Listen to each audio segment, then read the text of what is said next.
dear students, welcome to Legal Light Academy. Today, in the fourth episode of Parinati series, we will discuss some most important find the error questions for your CUT PG LLB exam. Right? Now,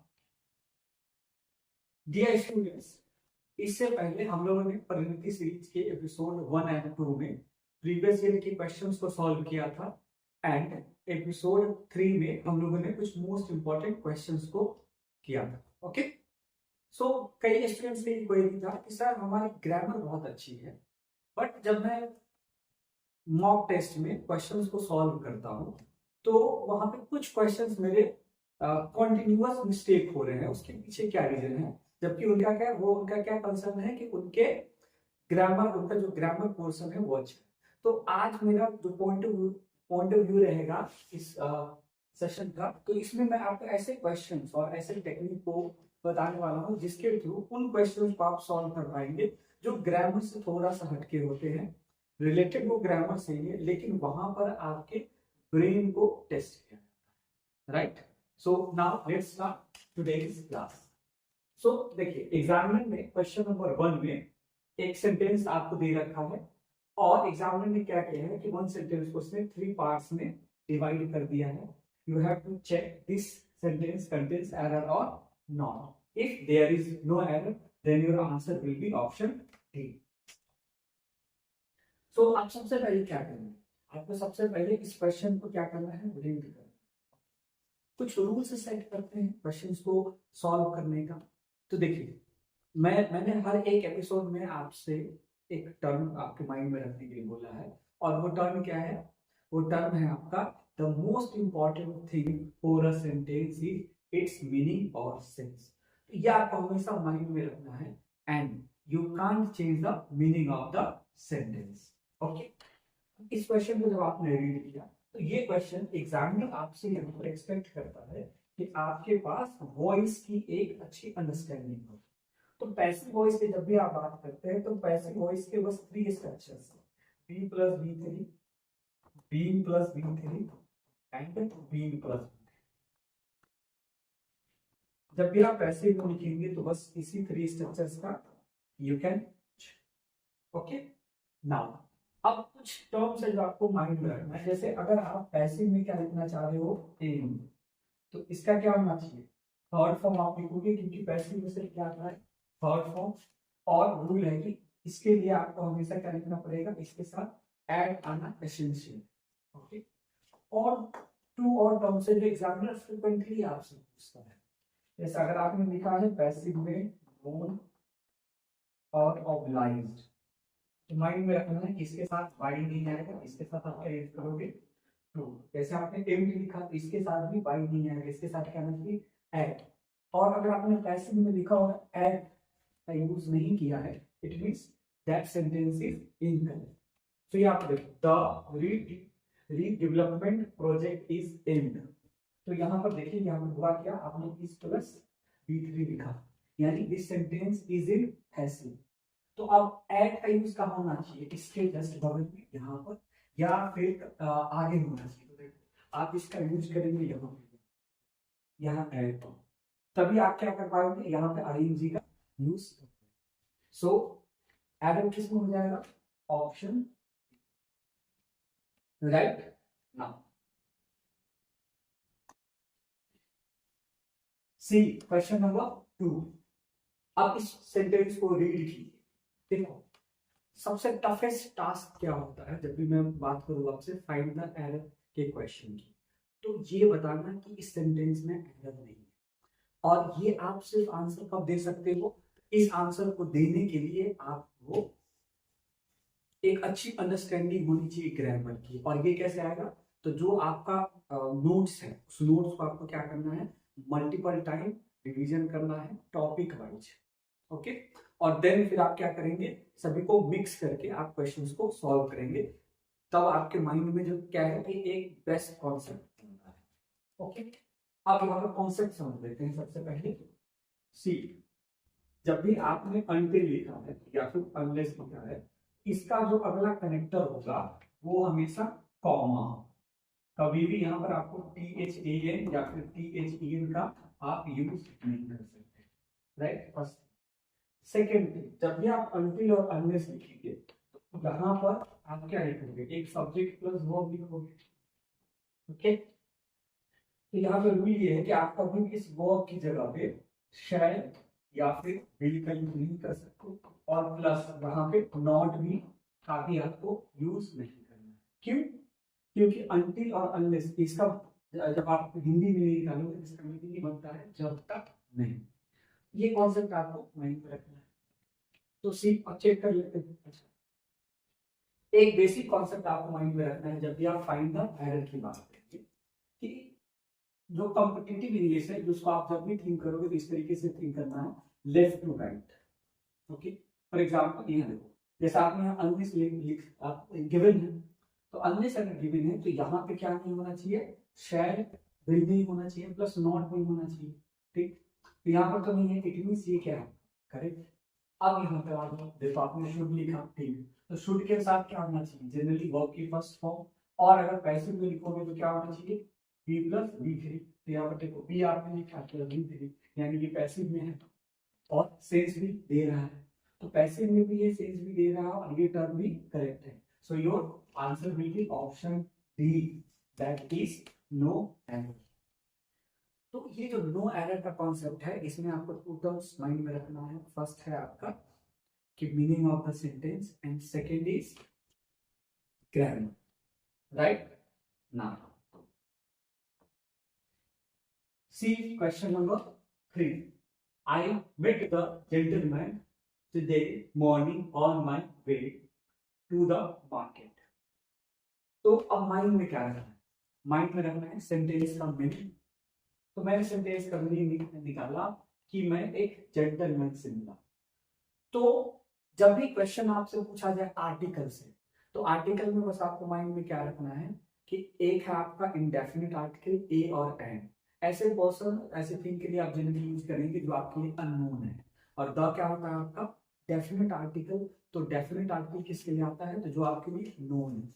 जैसे इस question को थोड़ा अलग वे में आपको समझाना, देखो मैंने क्या बोला कि मैं उस जेंटलमैन से मिला जिसने मुझे 200 करोड़ रुपया दिया था, ऐसा कुछ गिवन है।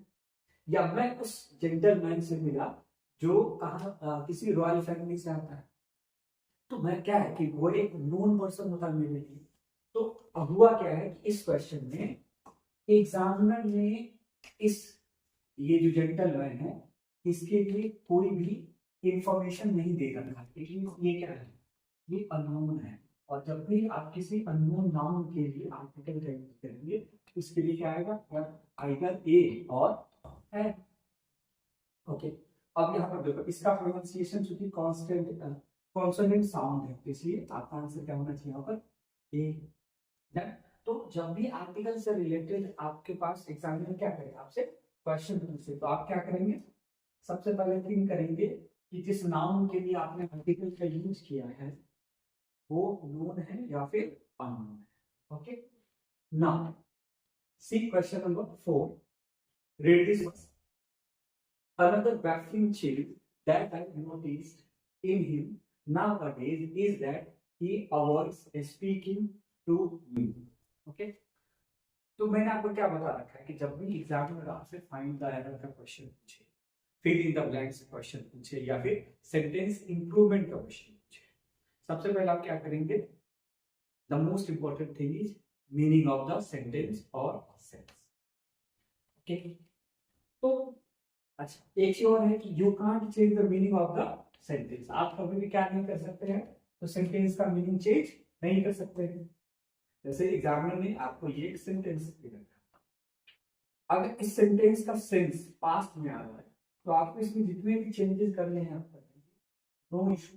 बट जब आप पेपर को सबमिट करें तब भी ये सेंटेंस किसमें आना चाहिए, पास्ट में आना चाहिए। इसके लिए कुछ ट्रिक आप अपने माइंड में देखो, most important tricks.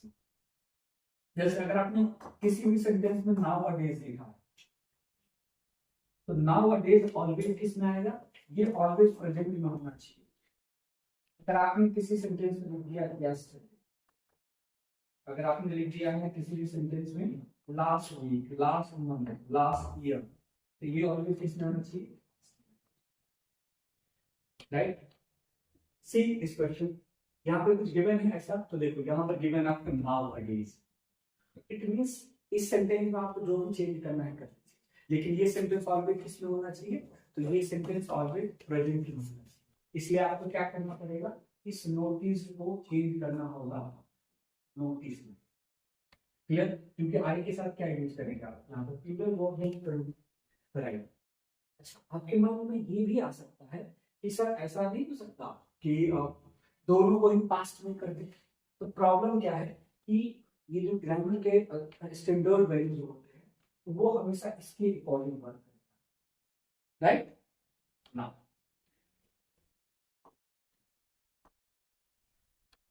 C question number 5, I had asked him how he could go out if it started raining. Okay? तो बस कुछ मत करिए, सेंटेंस का मीनिंग सबसे पहले। तो अगर मैं आपसे पूछूं कि यहाँ पे मीनिंग क्या आ रहा है कि मैंने उससे पूछा था या मैं उससे पूछ चुका था, तो देखो जब भी आपको सेंस की बात होगी और आपको ये बोलना है कि मैंने उससे पूछा था, तो आपको क्या करना है, वर्ब का सेकेंड फॉर्म यूज करना है। और जब भी ये सेंस की बात है कि मैं उससे पूछ चुका था, जैसे कि आपने कहा कि सिस्टर के आने से पहले मैं पिट चुका था, तो यहाँ पर चुका का सेंस आ रहा है, तो ऐसा जब भी कुछ सेंस हो तो आपको क्या करना है, वो हैड प्लस वर्ब की थर्ड फॉर्म, लेकिन उसने खाया था तो ही एट, वर्ब की सेकेंड फॉर्म। तो यहाँ पर सेंस क्या आता है, यहाँ पर क्या आ रहा है, तो मैंने उससे पूछा था। अब इस क्वेश्चन पे आप ग्रामर बनाने की कोशिश करें, लेकिन एग्जामिनर सेंस की बात करें, तो होगा क्या कि 60% क्वेश्चंस जैसे ही आप देखोगे एग्जाम में, तो होगा ये कि आप आसानी से उसको कर पा रहे हो, क्यों, क्योंकि वो डायरेक्ट इससे क्वेश्चन पूछे जा रहे हैं, तो ये पूछे जा रहे हैं आपसे डायरेक्ट ग्रामर से, बट कुछ क्वेश्चंस हैं जो किससे रिलेटेड है, तो आपके सेंस से रिलेटेड है, और इसको आप इसी तरीके के थ्रू क्या करना है, यू हैव सॉल्व, राइट। तो आप क्या कर देंगे, ये क्वेश्चन करेक्ट हो जाएगा, तो इस हेड को रिमूव कर देंगे, योर आंसर और your question will be correct. Okay, so किस पार्ट में आप दोगे, तो part A will be the right answer, right. Okay, now see question number 6, same question, एक बार जस्ट आप ट्राई कर लो, जो मैंने आपको क्वेश्चन नंबर 5 में समझाया, फॉलो करना है उसको, और मुझे बताओ कि इसका आंसर क्या है। ओके, बस थिंक करो कि क्या होना चाहिए कि प्रेजेंट में रखे, पास्ट में रखे। जनरली जो एग्जाम में आपसे क्वेश्चन पूछेगा प्रेजेंट, पास्ट में, फ्यूचर में कभी कभी हो सकता है, लेकिन 99% जो क्वेश्चन पूछे जा रहे हैं वो या तो प्रेजेंट में उसको रखा जा रहा है या फिर पास्ट में, वो डिपेंड करेगा किस तरह का वोकैबुलरी एग्जाम में यूज किया। ओके, तो जब, अच्छा आप देखोगे इसको क्या करूंगा, दो तरीके से आपको मीनिंग बताने की कोशिश कि जब भी मैं फेल हो जाता हूँ तो मैं बिना हिचकिचाहट के क्या करता हूँ, हेल्प मांग लेता हूँ, फर्स्ट मीनिंग ये बना। सेकेंड, कि जब भी मैं फेल हो जाता था यानी पास्ट में, तो तब मैं हेल्प मांगता था। अब पहले सर सुनने में दोनों की गलत, तो देखो हमें क्या करना है, इन क्वेश्चंस को एग्जामिनर के पॉइंट ऑफ व्यू से बनाना है, और एग्जामिनर का पॉइंट ऑफ व्यू ऑलवेज क्या होता है, स्टैंडर्ड फॉर्मेट, और स्टैंडर्ड फॉर्मेट क्या होगा, पास्ट की बात करेगा, ये ऐसे प्रेजेंट वाला सेंस जैसा कोई टर्म होता नहीं, राइट।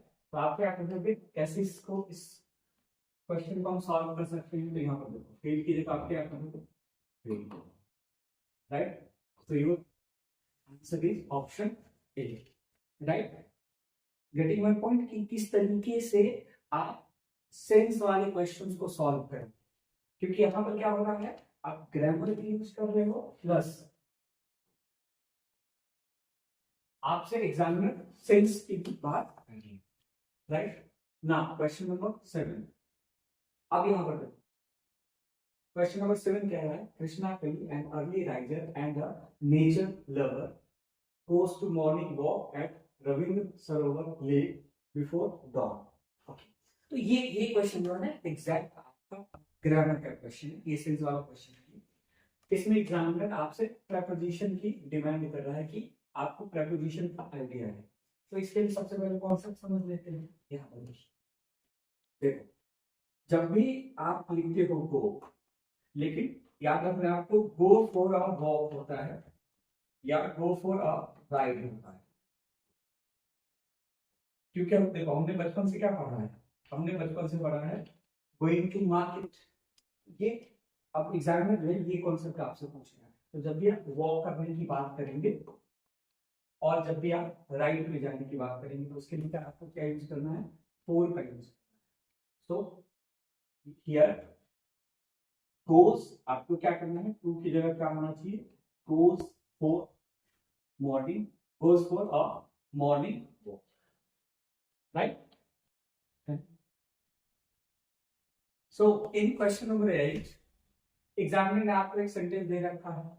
अच्छा, जब भी मान लो कि आपने एक क्वेश्चन को पढ़ा और आपको लग रहा है सर इसमें कोई एरर मुझे ऐसा लग नहीं रहा है कि है, तो आपको माइंड में रखना है कि या तो क्वेश्चन आर्टिकल से रिलेटेड है तो आर्टिकल चेक कर लीजिए, या फिर क्वेश्चन जो है आपका फिक्स्ड प्रीपोजिशन से रिलेटेड है। जैसे ये आपने जैसे ही आप इसको रीड करोगे, as a boy hurting is very obedient, polite and hard working, but as a student he is always inattentive in study. तो यहाँ पर देखो, एग्जामिनर ने आपसे यहाँ पर फिक्स प्रीपोजिशन का क्वेश्चन पूछा कि जब भी आप इनअटेंटिव का यूज करेंगे तो इसके साथ इन प्रीपोजिशन नहीं आएगा, क्या आएगा, टू आएगा। फॉर एग्जांपल जब भी आप क्या बोलते हो, एडिक्टेड, तो एडिक्टेड के साथ ऑलवेज आप क्या यूज करते हो, तो ये फिक्स प्रीपोजिशन का क्वेश्चन है। तो एग्जामिनर जब भी आपको ना समझ में आए थोड़ा सा क्या करना है, आर्टिकल को थिंक करना है एंड फिक्स प्रीपोजिशन के ऊपर भी आपको थिंक करना है, right. Now see question number 9। अब इसके लिए पहले मैं थोड़ा सा आपको कॉन्सेप्ट देखो, यहाँ पर आपको टू कॉन्सेप्ट, फर्स्ट एक है आपका एंड का और दूसरा है आपका बट। एंड का काम है टू सिमिलर थिंग्स को ऐड करना। अगर ये पॉजिटिव है आपके लेफ्ट साइड में तो राइट साइड में भी क्या होना चाहिए, पॉजिटिव, और अगर लेफ्ट साइड में नेगेटिव है तो राइट साइड में क्या होना चाहिए, नेगेटिव। बट कहना कि मैं ऑलवेज आपके अपोजिट चीजों को ऐड करता हूँ। फॉर एग्जाम्पल अगर आपने यहाँ पॉजिटिव ऐड किया है तो यहाँ क्या होना चाहिए, नेगेटिव। जैसे अगर आपने यहाँ पर बोला ब्यूटीफुल तो यहाँ और इधर इस तरह इंटेलिजेंट, तो दोनों पॉजिटिव। बट इधर आपने लिखा ब्यूटीफुल तो इधर आपको कुछ नेगेटिव ऐड करना होगा, like elegant. Okay, so read this sentence और टेल मी ये एक जैसे टर्म को इसमें ऐड कर रखा है या फिर ऑपोजिट टर्म्स को ऐड कर रखा है। Okay friends, there would have been a disaster, एक डिजास्टर हो सकता था and for your prompt action, लेकिन आपके मतलब क्विक एक्शन की वजह से ऐसा हुआ नहीं। तो देखो इस तरफ जो गिवन है ये इसका अपोजिट सेंस दे रहा है, इसलिए आपको क्या करना पड़ेगा, इस एंड को रिमूव करके यहाँ पे you have to add, right. लेकिन ये क्वेश्चन भी किससे रिलेटेड था आपका, तो सेंस से रिलेटेड होगा। तो सेंस प्लस ग्रामर इसके कॉम्बिनेशन से आप कह सकते हो डेडली क्वेश्चंस बन रहे हैं, और इसको आप ब्रेन का यूज करके इजीली क्या कर सकते हो, solve, right. Now our last question is more you think of it the worse it becomes। Standard जब भी राइमिंग टाइप के किसी सेंटेंस को आपको देता है तो उसका बनाने बहुत सिंपल सा है, यानी एक आप फर्स्ट पार्ट में कॉज की बात करते हैं और सेकंड पार्ट में इफेक्ट की बात करते हैं। जैसे मैंने लिखा the more we get comma the more we desire, यही वाला सेंस हमेशा पूछा जाएगा। इसके लिए आप क्या यूज कर रहे हैं, तो यहाँ पर देखिए इसके कॉन्सेप्ट को समझ लीजिए। आपको यूज करना है the plus comparative degree cause में भी and the plus comparative degree इसके इफेक्ट में।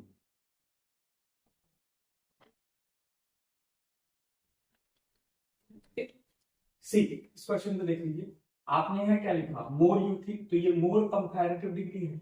अच्छा यहाँ पर देखो ये भी आपने इफेक्ट में भी क्या यूज किया है, the plus comparative degree, but problem क्या है यहाँ पर, क्या मिसिंग है, टर्म्स। तो इस कंसेप्ट पर एग्जामिनर जो है ऑलवेज क्वेश्चंस पूछता है, आपको इसको माइंड रखना है, राइट।